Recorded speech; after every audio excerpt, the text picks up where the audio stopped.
in Southeast Asia, there is emerging consensus that there is its own norm, values. You can see since 1997, Western has criticized us, countries, scholars criticize Thailand and other countries for managing its own economy, and exactly the same thing has been applied in the recent crisis 2 years ago.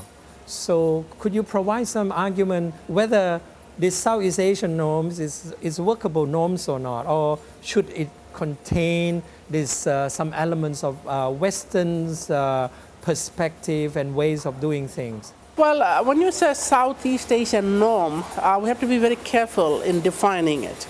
Are we saying here that Southeast Asia has a particular way of democracy? You have to be careful about this, because then we are kind of, using an academic term, essentializing it. We are seeing that there is something culturally specific to Southeast Asia, especially the way Southeast Asians look at democracy or go about demanding and realizing them. But Southeast Asia is very, very diverse region, yeah. So what happens in Philippines is not applicable Correct. to Indonesia. Yeah. Yes. I mean, right now you look at Southeast Asia, you see contrasting trends.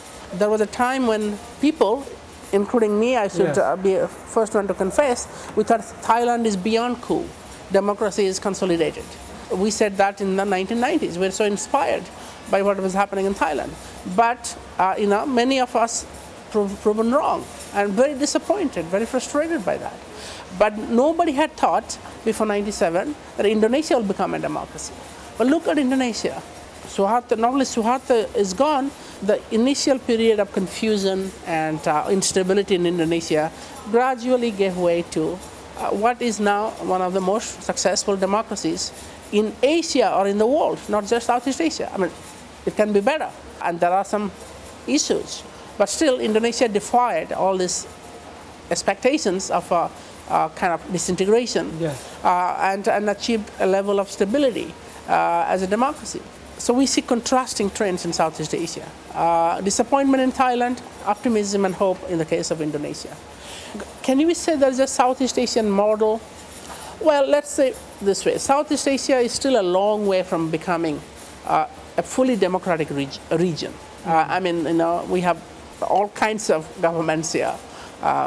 In Burma, in Vietnam, in Cambodia, in Singapore, Malaysia are also different from, say, Indonesia. Southeast Asia is a region of political diversity, and that's not going to disappear. But let's hope that these uprisings in the Middle East would teach or would make the Southeast Asian governments much more aware, much more conscious of the need to not only provide for the economic goods of their people, but also, ease up on the restrictions and respect human rights of the people more. Human dignity, you are referring, yes. Of the people. And if that happens, then something good comes out of this crisis for Southeast Asia. Also now, there is a danger, is it not, that the Chinese norms and governance is becoming very influenced because of its expanded economic and political crowds. Do you see co-optations of Chinese norm in this part of the region? That's an excellent question, and this is something that we should talk about it, we should debate it. We also have to know what is the Chinese model. Is it the Beijing consensus, very strong authoritarian state, but a rather liberal industrial economy? Or is it the Confucian model, which is like a respect for a hierarchy, which is another way of saying respect for authority and authoritarianism? If we see that the Chinese model as strong authoritarian state but relatively open economy, I think that has a lot of appeal. Correct. Not to the people of the world, but to the other governments in the world. It's a kind of soft authoritarian. Soft authoritarianism. It makes governments happy.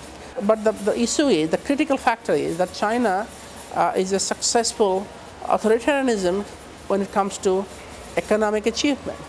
It may not last, but as long as China performs economically, grows as an economy, does all these wonderful things, hosting Olympics and the Expo and first-rate infrastructure, then people will be attracted, not people per se, but the governments will be attracted to that model, and this will provide some sort of a justification for a similar approach.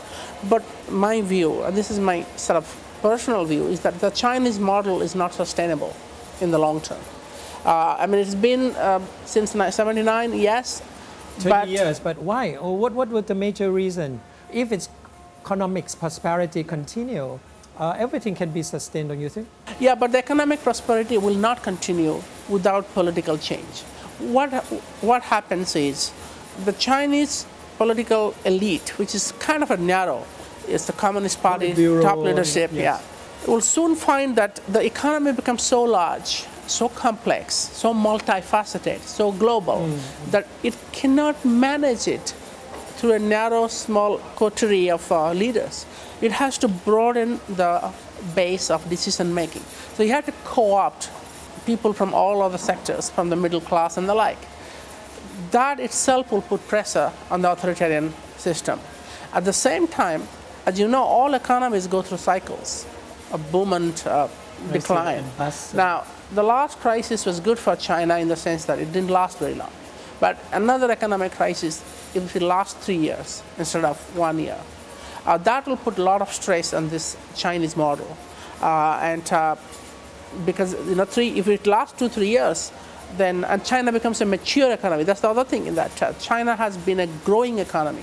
But there is every possibility that after a certain stage, China becomes like Japan, a mature economy which grows not 10%, but 2%, or even sometimes 1%, 0%.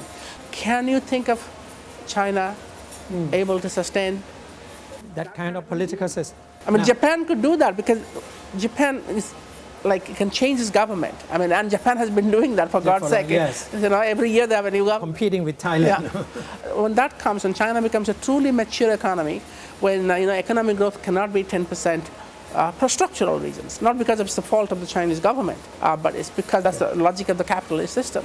Then what's going to happen? I believe that China cannot sustain this model indefinitely. Okay. Let me put it the other way by focusing on the economic changes. China has the market, has huge size of population.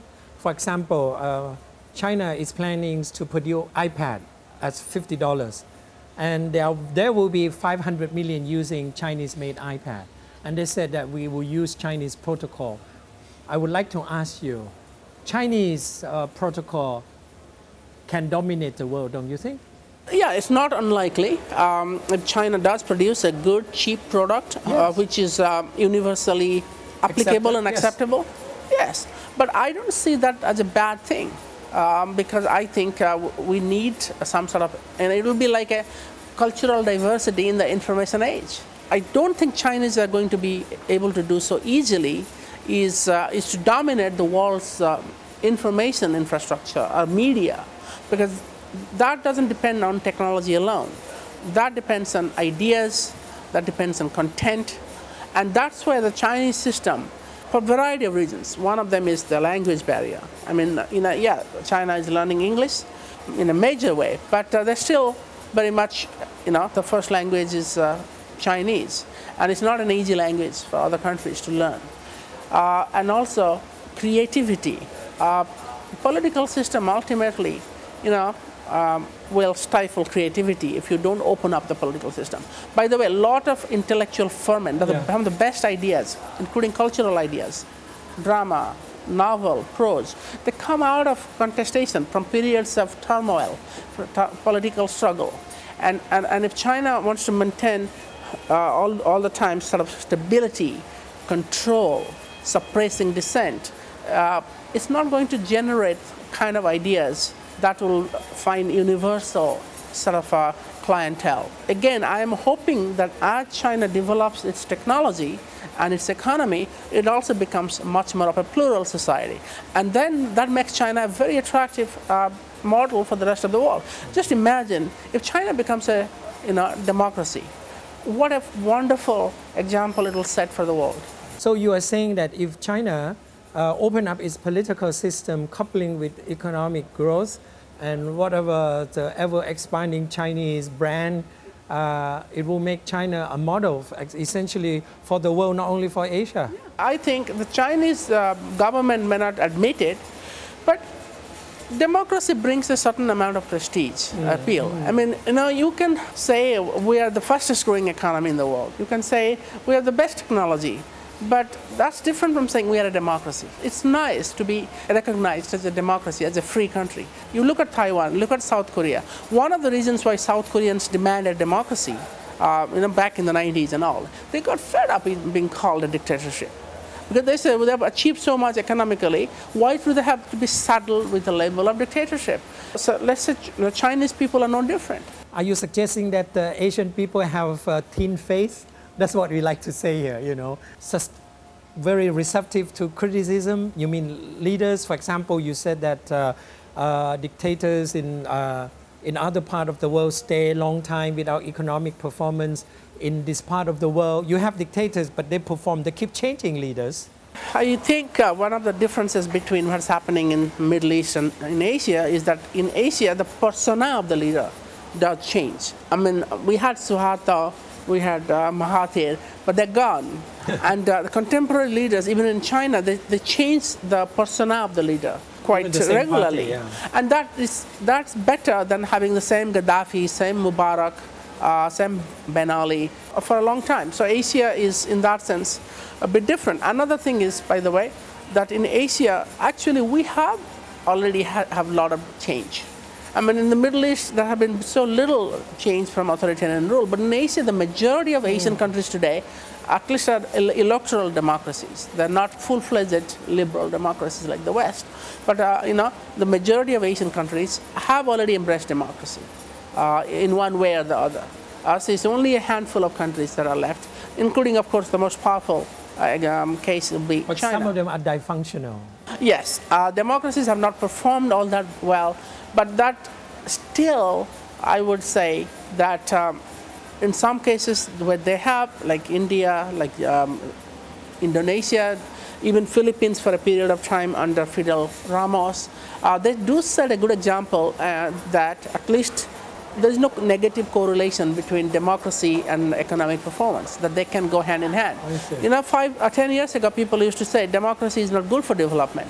Now, it's very hard for us to make that argument today. Okay. It is true that there are a lot of dysfunctional democracies, but you cannot say that democracies cannot achieve development. Okay. With what's happening in India, what's happening in Indonesia, this proves that notion. That's all the time we have for tonight's edition. I hope you follow our second portions tomorrow at the same time. Thank you. Good night. สวัสดีครับ